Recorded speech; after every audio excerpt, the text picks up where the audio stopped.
It's the Locked On Podcast Network, your team every day. This episode is brought to you by HP Plus. In a world full of smart devices, isn't it about time your printer got smart too? Now printing is smart with HP Plus, and the HP Smart app is how it all happens. You can print from your phone with just a tap, no matter where you are, even from your garage/home office/yoga studio. Huh, that is smart. HP Plus. Learn more about smart printing at hp.com/smart. You are Locked On Packers. I feel like we can run the table. We're going to do it. Your daily Green Bay Packers podcast. Rodgers gets out. Part of the Locked On Podcast Network. Floats it. Your team every day. Touchdown! You are Locked On Packers, part of the Locked On Podcast Network, your team every day. I'm Peter Bukowski, and I cover the Packers for The Leap, a newsletter I would love for you to subscribe to at theleap.substack.com. Follow me on Twitter at Peter_Bukowski. Follow the podcast on Twitter at Locked On Packers. Like us on Facebook. Subscribe to the podcast on iTunes, on Spotify, on Google Podcasts. Wherever you find podcasts, you will find Locked On Packers, the #1 Packers podcast on the internet, and the show for fans who know what happened. They want to know why and how. Today is the last day of the Locked On Ultimate Season Preview in the NFL. Go back and listen. It started August 30th. If you need to get caught up, every team, every division, with the help of Odyssey's Ross Tucker and Jason La Canfora. Follow the Ultimate Season Preview 2021 feed on the Odyssey app or wherever you get podcasts. Today, our friend Lily Zhao is back. Zhao, you doing the first Zhao you doing of the 2021 regular season. Get us set for Packers Saints in Jacksonville. We will also talk about Aaron Rodgers because he went on the Pat McAfee show and had some thoughts about some things, as he is wont to do. So we're going to talk about that a little bit. And that will be a story for as long as Aaron Rodgers makes it a story. So I know there are going to be some people who go, the season is on. I don't care. I want to focus on the present. Okay, I agree. Let's do that. But if every time he goes on Pat McAfee show, or every time Peter King asks him a question, he gives a comment worth talking about, we are going to talk about it. And that is just the reality of the situation. And by the way, I don't think Aaron Rodgers has a problem with that, because if he did, he would say, I'm not answering these questions anymore. I want to focus on the season. He's answering them. So clearly he cares enough to continue to talk about them. His right. And we're going to just treat it as such. I want to dig into this game, though, because we'll talk to Lily about some of the Rodgers stuff coming up. Week 1 can have some weird outcomes. And there are times when we will look back at stuff that happened in week 1 and we're just like, what happened? How did that work? And why were we so unprepared for that to be the case? And then also, like, how did Team X beat Team Y? You know, how did the Colts lose to the Jaguars in week 1? I mean, these kinds of things happen all the time. And I'm not saying that to be an alarmist about what's going on with the Packers. I am merely pointing out that things are weird in week 1. And one of the reasons is unscouted looks. One of the reasons is new schemes, new players. That's more than one reason. That's many reasons. So the Saints have this advantage going for them offensively. We do not know what an offense with Jameis Winston at quarterback looks like for Sean Payton. Now, we can go back and look at some of those, 2010 offenses where Drew Brees was slinging it down the field, and you got Jimmy Graham in that offense, and you're going deep. I think the problem for the Saints is they don't have those guys. They don't have those horses. So I don't know if they can play that way consistently. Now, if you're a team that does have some question marks at receiver, then I think the best way, much like with a rookie quarterback, and I think Jameis qualifies as well because he is a high variance quarterback, what you want to do is give yourself as many opportunities as you can possibly give yourself to sling it deep, to try and create big plays down the field. Because even if you just hit 30 or 40% of them, you go back and you look at like Aaron Rodgers' passing numbers from last year on throws down the field. If you complete over 20 yards, if you're completing 50% of those throws, you're doing a pretty good job. If you're completing 40% of those throws, you're probably going to be above league average if you're creating big plays. And so if you don't believe that your receivers can get open consistently underneath, and I don't know why New Orleans would believe that they could, and if you don't believe that your quarterback can consistently make reads underneath without putting the ball in harm's way, and I don't know why you would, if you think that the best way, if those things are true, if you don't trust your quarterback to make reads and you don't think your receivers can get open, then the best thing to do is play a high variance game. It is not to hand the ball to Alvin Kamara 30 times, at least not as an idea before the game starts. I think once the game starts, if it becomes like the NFC Championship game with the 49ers and they just can't stop it and you're running for 8 yards a carry, yeah, keep turning around and handing it to Alvin Kamara and maybe he can just truck stick the Packers all on his own. You hope that doesn't happen if you're Green Bay, but it's certainly within the realm of reasonable possibilities for a game like this. So you want to create variance. You want to create stuff down the field, and you've got the Taysom Hill packages. You've got an interesting gadget player like Deontay Harris, who you might be able to do some different kinds of things with. But this is an offense that right now, without Michael Thomas especially, just not that talented. They're just not that talented, and so you have to guard against the big play.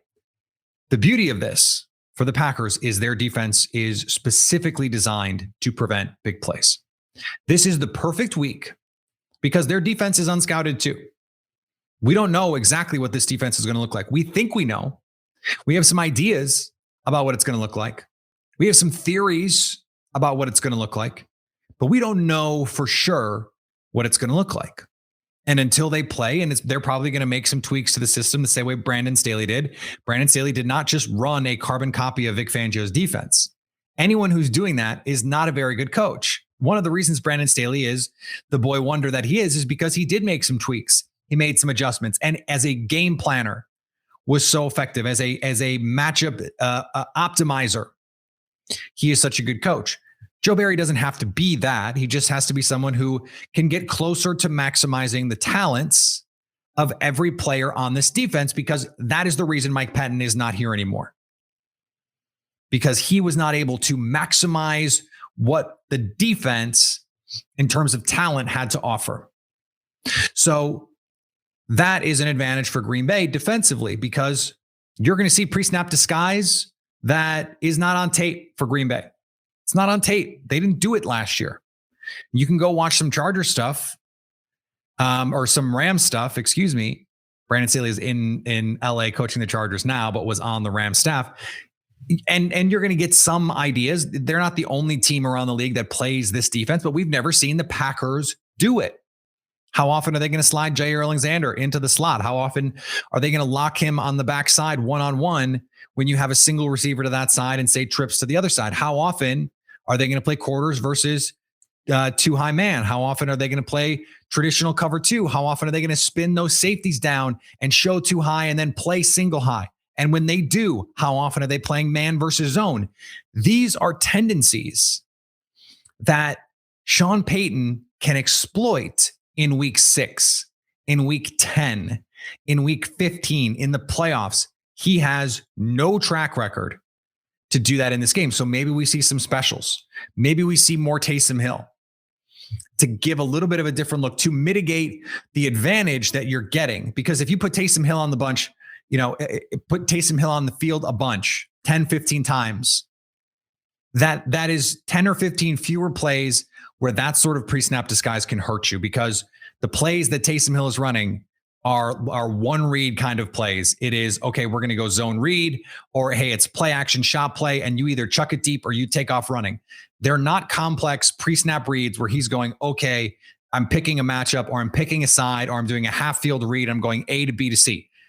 That's not really what they do when they bring in Taysom Hill in these packages. If you were going to play quarterback, it would be different if he were going to start, but he's not.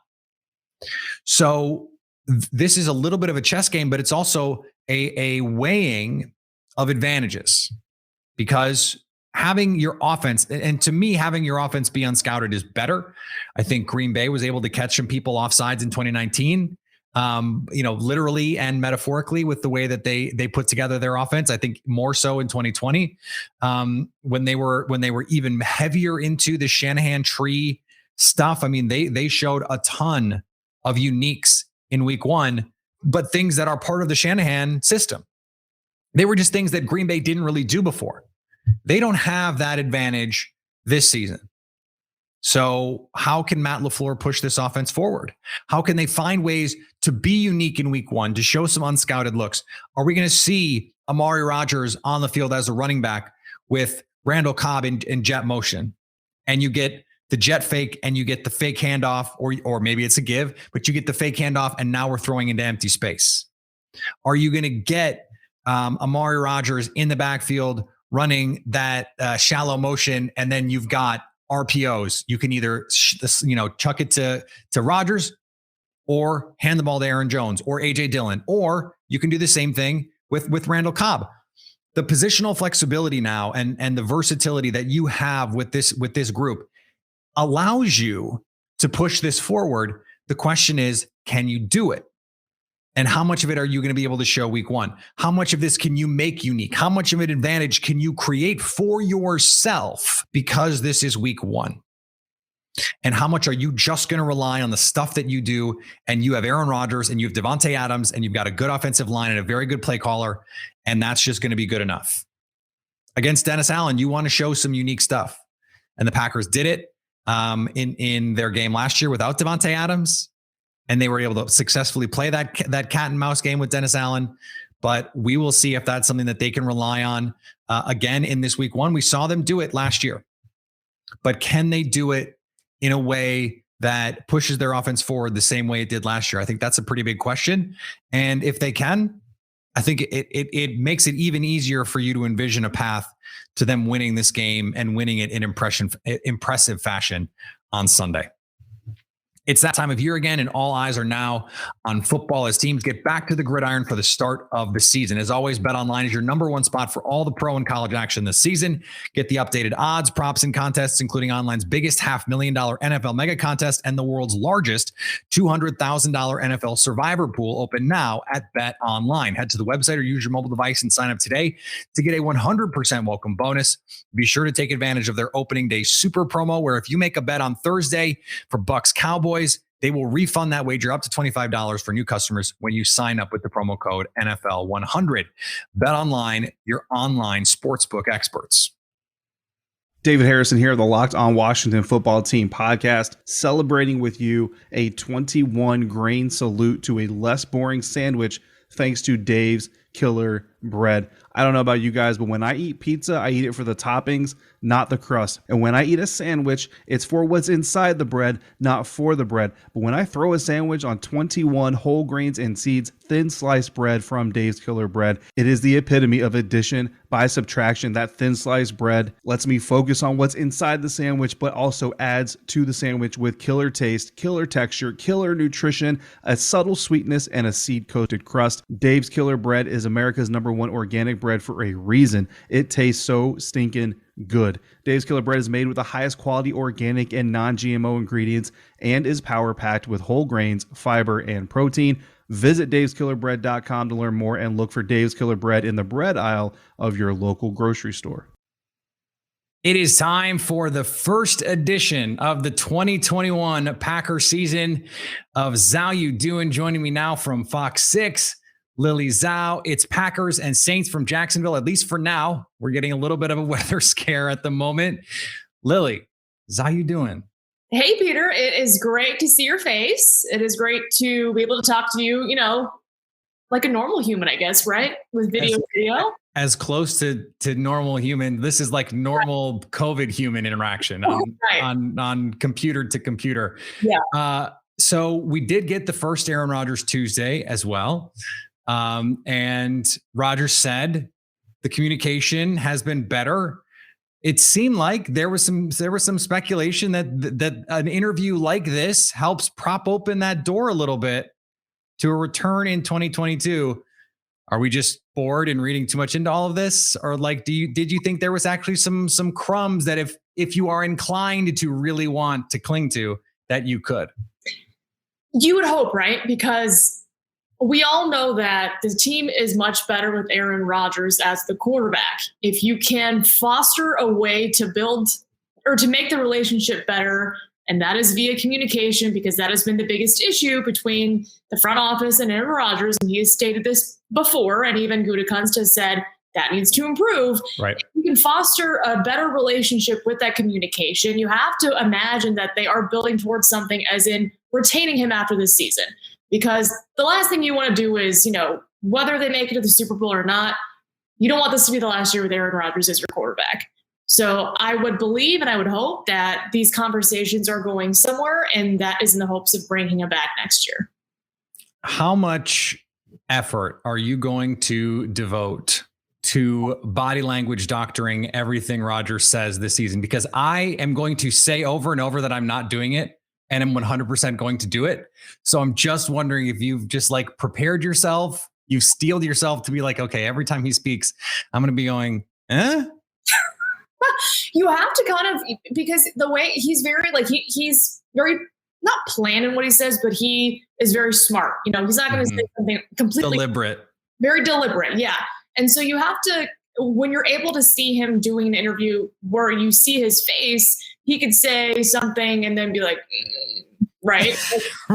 Right. But then you have to kind of take those facial gestures or just gestures in general and just with what he is saying. So I feel like we're all probably going to do it right, because at the end of the day, we want to know, are you going to be back next year? That's the big question. Are you going to be able to, hey, hopefully win a Super Bowl, but are you going to return next year? Because if not, is it Jordan Love's team? Is it X, Y, and Z's team? We don't know. But I think a lot of people want him back.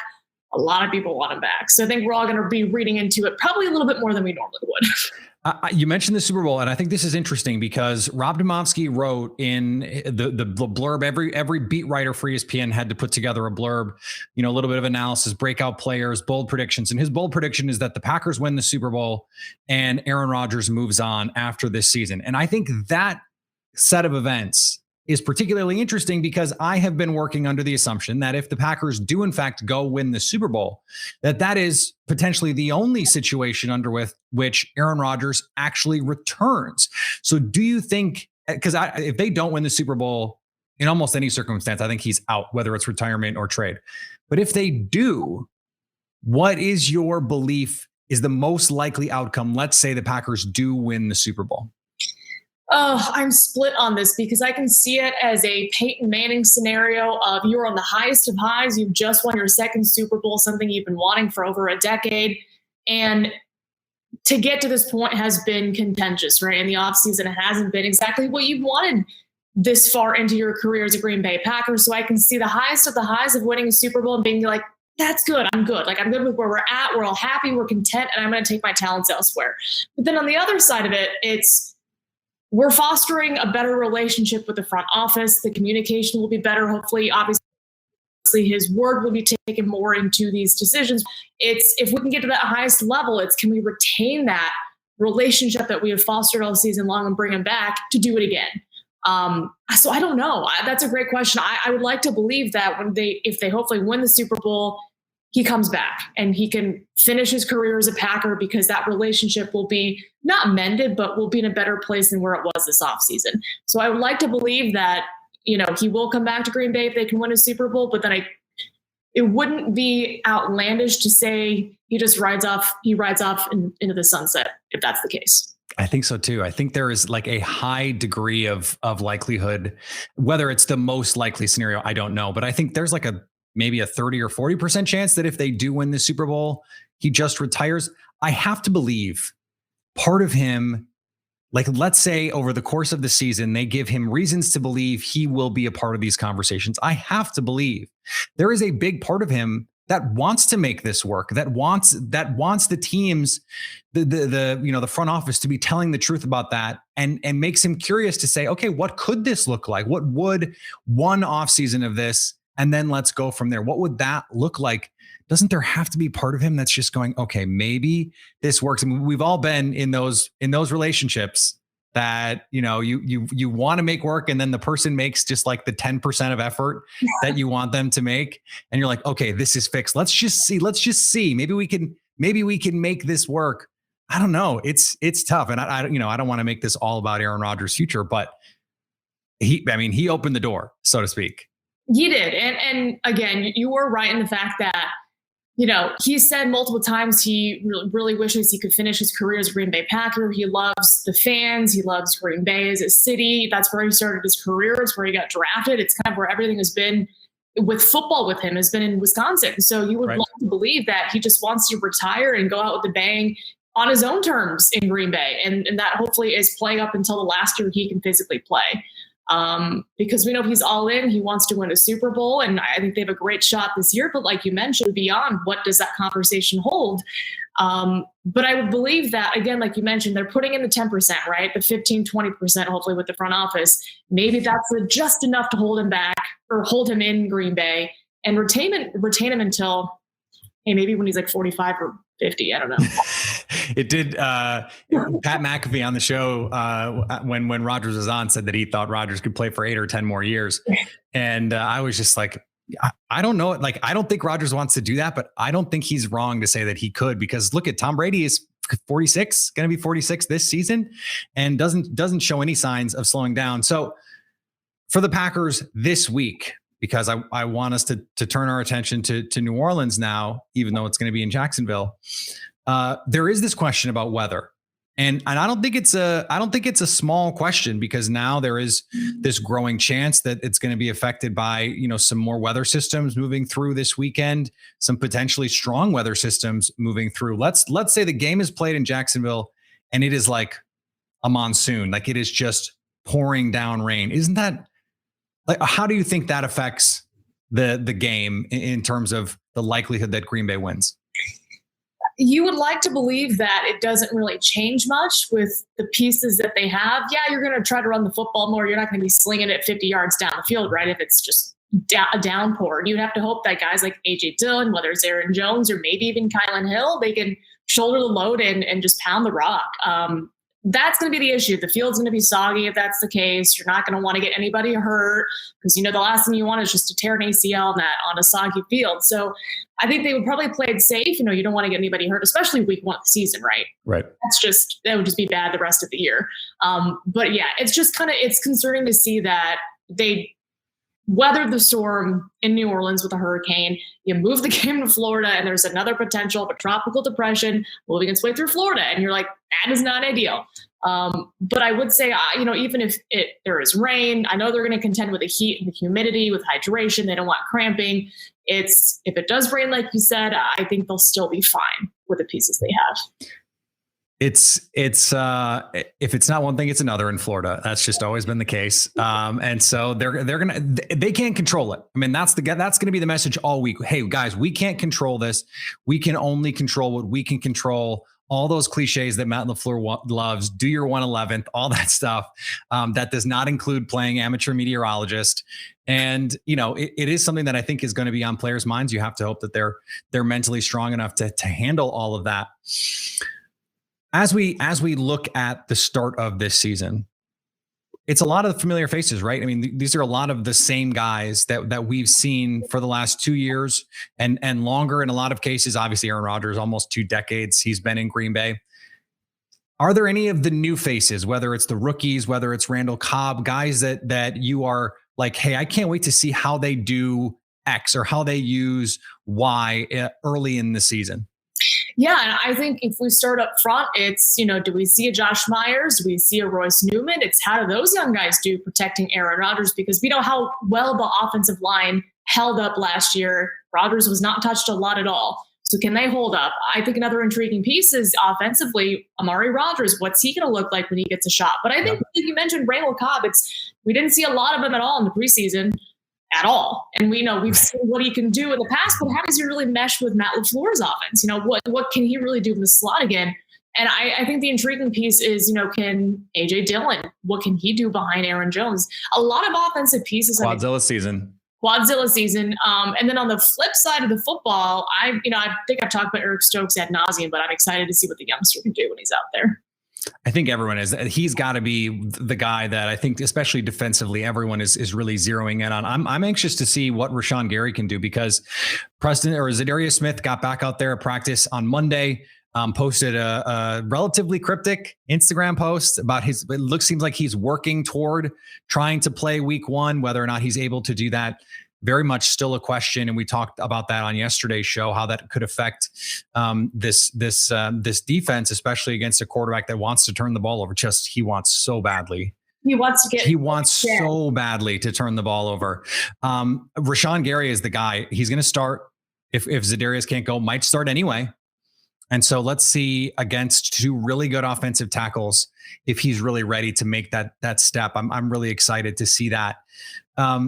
As we try and figure out the matchups, is there whether it's like offensive, defensive line, whether it's corners, receivers, is there a part of this game where you think the Packers, they like, this is the spot, if they lose, this is the spot that broke down and is the reason that they lost? Oh, that they lost. Right. That's a good question. I do feel like the Packers have an advantage in a lot of spots. And so it's hard for me to say, this is going to be a place where they could potentially lose if they don't play well, mainly because, like Michael Thomas is not going to be playing week one. They're thin at cornerback. The receiver depth is is not great. Their cornerback depth is not great. So you'd have to imagine Aaron Rodgers is going to be picking people off in the secondary. Jameis Winston, again, 2 years removed from a 30 interception season. So maybe special teams. I mean, that's really been their, Achilles heel forever. So if they can even improve there with the punting and just give these guys a chance to get down there on the field, you don't want them to lose in the third phase of the game. So I'd say maybe special teams, but I feel like when you're looking offensively and defensively and a quarterback, Packers have the advantage there, in my opinion. I'm gonna put you on the spot. Make a pick. Let's hear it. What do you got? For week one? Yeah. Are we doing scores or just teams? Well, if you want to throw a score out there, I usually wait until the end to do a score. But if you want to throw out a score, I'd love to see it. If you have a season prediction, I would also take that. Ooh, okay. Whichever one. Sure, I'll do. I do take the Packers week one. I feel like, while it is in Jacksonville, I'm hoping the weather's not bad just for people and teams and everything. You don't want that to be the case. I do still think that Packers fans travel very well. I think Packers win week one. Season record, I'm going to go 14-3. 17 games. I'm like, I love it. 14. I said 13-4 on Monday. So we are aligned. And I don't even believe in the fourth loss. I gave them the loss at the Vikings. I think they're better than the Vikings, but you're going to lose one of these dumb games. Yeah, you're just and they did last year when they were really good. They lost a dumb game against the Vikings. And it just seems like the Vikings every damn year, they lose a dumb game to the Vikings. And you're just going, what happened? Dalvin Cook scores 1 million touchdowns and runs for 500 yards. And you're just like, I don't know that that's going to be the game this year, but that just seemed like road game, most likely one. I think their schedule is tough. But I think it breaks down nicely for them because a lot of their tough games are at home. They get the Rams at home. They get the Seahawks at home. They get the Steelers at home. And so you're going to lose some of these road games at 49ers, at Baltimore. But are we 100% sure Lamar Jackson is going to be the quarterback for the Ravens in that game? Yeah, that's a good question. No. He could just be near someone with COVID and be out for 2 weeks. So, I mean, that's the gamble that you're risking when you have a quarterback who does not feel like he needs to be vaccinated. And so whatever, sure, it's his choice, but he's putting some pressure on his teammates in a case like that. This is great. I'm glad that everyone gets to see you.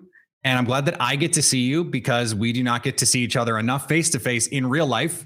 So we'll just have to take this for now. And the next time I get to see you, it'll still be great. But I got to see you a little bit more, and the audience did too. And I think they will appreciate that. Lily, thanks for coming on, and we will talk to you next week. Thank you, Peter. And I just have to say, I think I need to up my background game because this just pales in comparison to yours. You know what? As we were talking, I was going, I really like the art back there, like the black geometric shapes. Yeah, I think those are really, I can't quite see what the other things are, but I like the vibe. If we're just doing a vibes check, I like it. Thank you. Appreciate it. Minimalistic. Anyway, it was fun being on. Thank you. Thanks, Lily.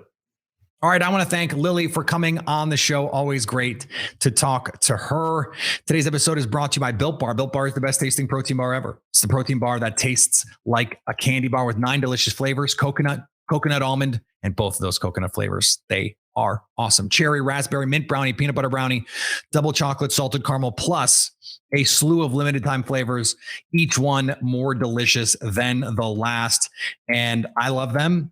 I have them as often as I can, as often as I remember to grab them. I have a 15-month-old, so occasionally I don't even remember what day it is or what time it is or where I am. But when I am feeling hungry and I want something delicious and something that is still going to be good for my body, high in protein, high in fiber, low in net carbs, and low in sugar, I reach for a Built Bar. And you can do it too. When you go to built.com, use the promo code LOCKS15, you'll get 15% off your order. That's promo code LOCKS15 for 15% off at built.com. Football season is back. Let's make the most of it with a better way to create your custom pool at runyourpool.com. The premier sports pool hosting service. Run Your Pool makes it ridiculously easy to run a football pool with friends, family, or office mates. They offer dozens of formats, including Survivor, Pick'em, Squares, Margin, Confidence Pools, 33, and more. Run Your Pool hosts formats for NFL and college football with 1 week, full season, playoff, or the Super Bowl. And unlike other fantasy sports platforms, Run Your Pool has options and settings to make everything your own. Reconnect with friends and join nearly 2 million sports fans to make every weekend action-packed. Check them out today and get $10 off at runyourpool.com or use the promo code Locked On at checkout. Anywhere, everywhere in the world, Run Your Pool helps friends and colleagues compete. The NFL season starts this week. In fact, it starts September 9th. Start today at runyourpool.com/lockedon and have your pool up and running in minutes. Runyourpool.com/lockedon. And betting on the Packers doesn't have to be a guessing game if you listen to Locked On Bets, hosted by your boy Q and handicapping expert Lee Sterling. Get daily picks, blowout specials, wrong team favorite picks, and Lee Sterling's lock of the day. Follow the Locked On Bets podcast, brought to you by betonline.ag, wherever you get podcasts. We are going to be back tomorrow, crossover Thursday with Ross Jackson from Locked On Saints, one of the best guys on this network. Can't wait to have him in and get the inside scoop on what's going down with New Orleans this week and this season. I would love for you to sign up for the Leap. We've got some great stuff there. I have a piece today about how I expect the Saints to try and defend the Packers, and I think how the Packers can attack that defense as well. So a lot to get to there. I would love for you to check that out at theleap.substack.com. Me and Jason Hirschhorn, America's guest, put in a lot of work so that you can get the best Packers insight every single day. Follow me on Twitter, Peter_Bukowski. Follow the podcast on Twitter, Locked On Packers. Like us on Facebook. Subscribe to the podcast, iTunes, Spotify, Google Podcasts, wherever you find podcasts, you will find Locked On Packers. And anywhere, anytime you want to hit us up on the Locked On Packers fan hotline, you can do that, 920-341-3775 to stay Locked On Packers.